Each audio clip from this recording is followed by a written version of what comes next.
नमस्कार साथियों, उपासना यस के डेली करंट अफेयर्स प्रोग्राम में आप सभी का स्वागत है। इसमें हम लोग the Hindu, PIB, Indian Express and down to earth से संबंधित परीक्षा के लिए जो भी महत्वपूर्ण खबरें होती हैं उनको कवर करते हैं। तो साथियों, यदि आप हमारे चैनल पर नए व्यूअर हैं तो सबसे पहले चैनल को सब्सक्राइब कर लीजिए। इसके साथ ही बेल आइकन को भी प्रेस कर लीजिए, जिससे आपको हमारे आने वाले सभी वीडियो की नोटिफिकेशन मिल सके। तो आइए हम लोग आज का सेशन शुरू करते हैं। आज के सेशन की पहली न्यूज है विश्व स्वर्ण परिषद खबरों में।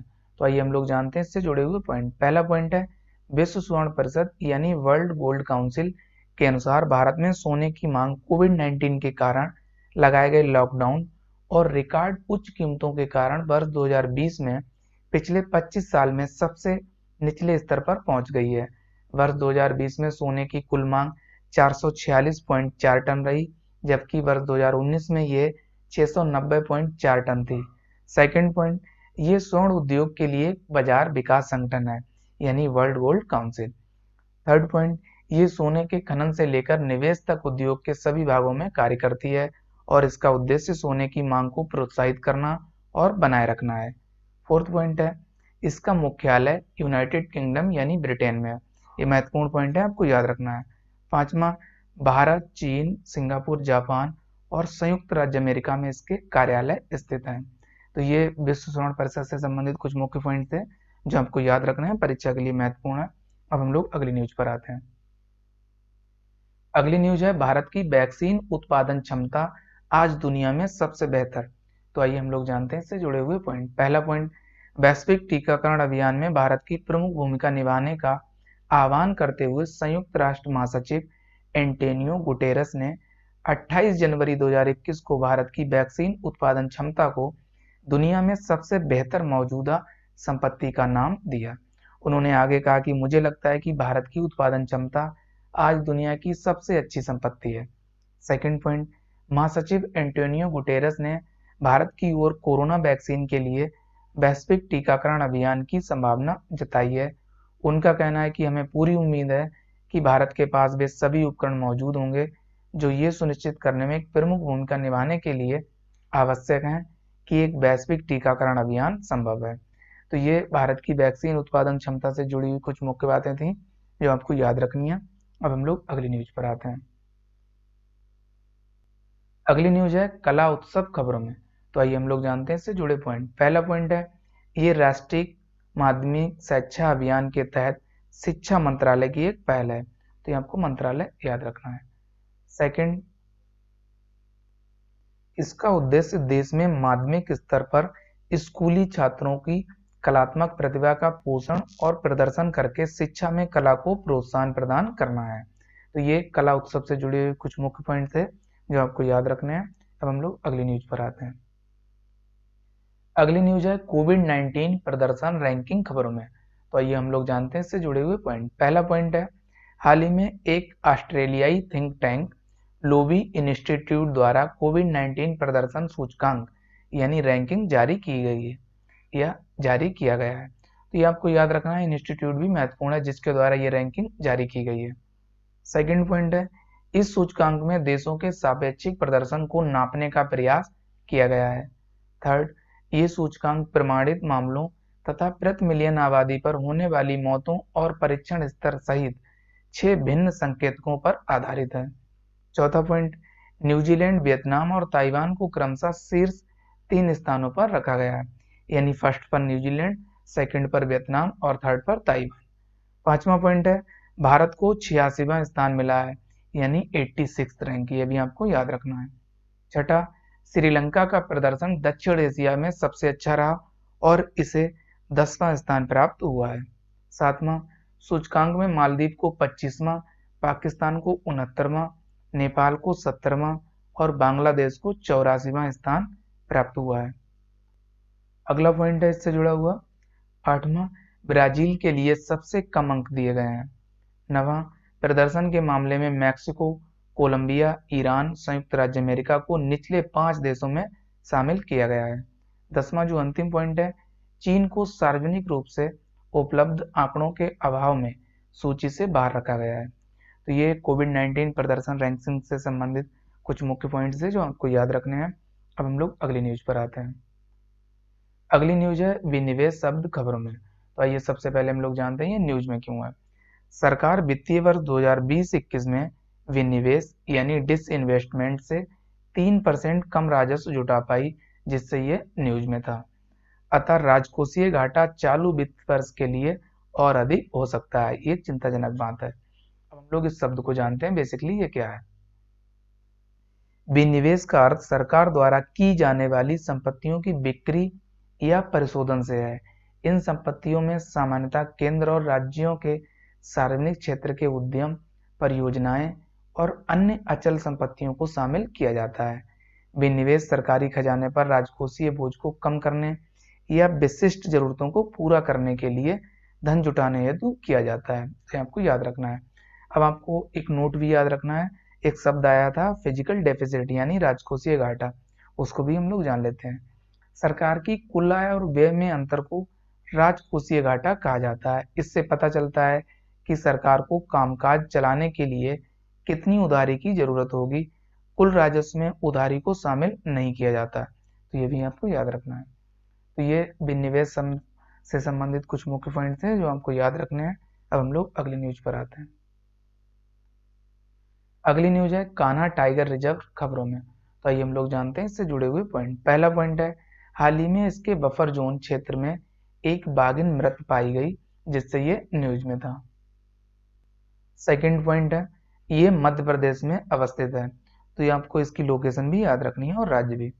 थर्ड पॉइंट ये भारत में आधिकारिक सुंबकर भूरसिंगदा बारासिंगा का पहला टाइगर रिजर्व है। फोर्थ मध्य प्रदेश का राजकीय पशु हार्ड ग्राउंड बारासिंगा या स्वैम्प डियर विशेष रूप से कान्हा टाइगर रिजर्व में पाया जाता है। तो ये कान्हा टाइगर रिजर्व से संबंधित कुछ मुख्य पॉइंट्स थे जो आपको याद रखने हैं। अब हम लोग अगली न्यूज पर आते हैं। अगली न्यूज है प्रगति खबरों में। तो आइए सबसे पहले हम लोग जानते हैं ये न्यूज में क्यों है। हाल ही में भारत के प्रधानमंत्री ने proactive governance and timely implementation यानी प्रगति के 35वें संस्करण की अध्यक्षता की है। तो यही बात महत्वपूर्ण है, आपको याद रखना है कि हाल ही में इसके 35वें संस्करण की अध्यक्षता प्रधानमंत्री ने की है, महत्वपूर्ण है। अब हम लोग जानते हैं ये जो प्रगति है बेसिकली वो क्या है। पहला पॉइंट है इसमें इसे वर्ष 2015 में लॉन्च किया गया, ये आपको याद रखना है।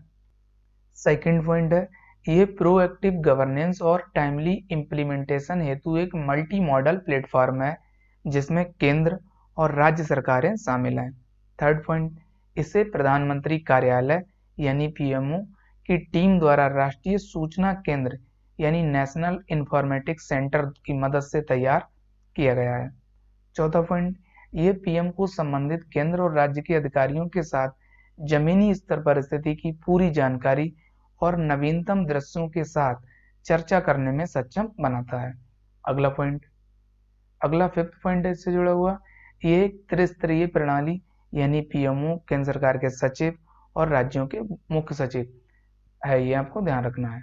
छठा इसके उद्देश्य शिकायत निवारण, कार्यक्रम क्रियान्वयन और परियोजना की निगरानी है। तो ये प्रगति से संबंधित कुछ मुख्य पॉइंट्स थे जो आपको याद रखना है, परीक्षा के लिए महत्वपूर्ण है। अब हम लोग परीक्षा संबंधी महत्वपूर्ण तथ्यों पर नजर डालते हैं। पहला तथ्य है इंटरनेशनल क्रिकेट काउंसिल यानी आईसीसी ने ICC player of the month नाम से एक नई पुरस्कार श्रेणी की घोषणा की है, तो ये आपको ध्यान रखना है। सेकंड इंडोनेशिया के सबसे सक्रिय ज्वालामुखी माउंट मेरापी में हाल ही में विस्फोट हो गया, तो आपको ये याद रखना है ये जो माउंट मेरापी जो ज्वालामुखी है वो इंडोनेशिया का है और सक्रिय ज्वालामुखी। थर्ड केरल सरकार द्वारा 300 करोड़ रुपए की लागत से निर्मित जेंडर पार्क का संचालन जल्द ही शुरू किया जाएगा। चौथा पथरा घाट वर्तमान में पाथरी घाट विद्रोह असम राज्य में अंग्रेजों के विरोध में हुआ था, तो यह भी आपको याद रखना है, ये औपनिवेशिक काल की घटना है। पांचवा हाल ही में रूस द्वारा न्यू स्टार्ट संधि के विस्तार को मंजूरी दी गई है। ये अमेरिका और रूस के मध्य परमाणु हथियारों को सीमित करने वाली एकमात्र संधि है जिसकी अवधि फरवरी 2021 में समाप्त होने वाली थी। छठा शहरी स्थानीय निकाय सुधारों को पूर्ण करने वाला राजस्थान 5वां राज्य बन गया, तो ये आपको ध्यान रखना है। अगला है सातवां मिस्र के लिए भारत का अगला राजदूत अजीत विनायक गुप्ते नियुक्त किया गया है। आठवां भारत साल 2021 में संयुक्त राष्ट्र को शांति मिशन के लिए $1.5 लाख की मदद करने की घोषणा की है। ये आपको याद रखना है, हाल ही में भारत ने जो संयुक्त राष्ट्र के शांति मिशन है उनके लिए $1.5 लाख की मदद करने की घोषणा की है। नवा, हाल ही में विदेश मंत्रालय ने कजाकिस्तान में शुभ दर्शनी त्रिपाठी IFS अधिकारी को भारतीय राजदूत नियुक्त किया है। 10वां, केंद्रीय मंत्री किरेन रिजिजू ने गणतंत्र दिवस की परेड में उत्तर प्रदेश राज्य की झांकी को प्रथम पुरस्कार प्रदान किया है, तो ये भी महत्वपूर्ण है। 11वां, हाल ही में पाकिस्तान ने अपने बासमती चावल के लिए भौगोलिक संकेतक यानी GI टैग पहचान प्राप्त किया है। 12वां, जियो बना दुनिया का 5वां सबसे मजबूत ब्रांड, तो ये भी आपको ध्यान रखना है, महत्वपूर्ण है। तो ये परीक्षा संबंधी कुछ महत्वपूर्ण तथ्य थे जो आपको याद रखने हैं। अब हम लोग सवालों पर नजर डालते हैं। तो पिछला अभ्यास प्रश्न था, इसमें आपसे पूछा गया था कि हाल ही में जर्मन बाज के ग्लोबल क्लाइमेट रिस्क इंडेक्स 2021 में भारत को कौन से स्थान पर रखा गया है। आपको ऑप्शन दिए गए थे 7वें, B 8वें, C 9वें, D इनमें से कोई नहीं। तो इसका करेक्ट जवाब है ए ऑप्शन यानी 7वें स्थान पर। अब हम लोग आज के प्रश्नों पर नजर डालते हैं। आज का पहला प्रश्न है, हाल ही में केंद्रीय मंत्री किरेन रिजिजू ने गणतंत्र दिवस की परेड में किस राज्य की झांकी को प्रथम पुरस्कार प्रदान किया है। A option Uttar Pradesh, B Madhya Pradesh, C Uttarakhand, D इनमें से कोई नहीं। तो इसका करेक्ट जवाब है ए ऑप्शन यानी उत्तर प्रदेश। अगला सेकंड सवाल आज का, प्रगति के बारे में निम्नलिखित कथनों पर विचार कीजिए। पहला कथन, इसे वर्ष 2015 में लॉन्च किया गया।